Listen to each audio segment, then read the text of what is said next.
তো দেখে নাকি আর আমার কোনো জিনিস খেয়ে পোলা পাইনি লিগা শান্তি পাই না, একটা কোক কিনছি সেটাও খেয়ে শান্তি পাই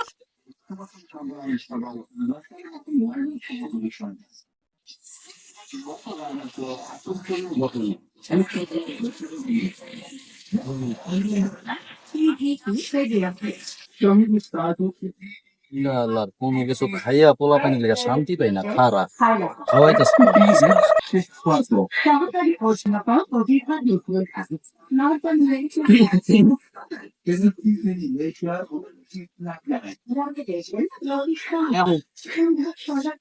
তুমি কি খাইতেছ? এই যে ভাবি ভালো জিনিস ভাবি তো না না না ভাবি না হ্যাঁ না না একটু খা না না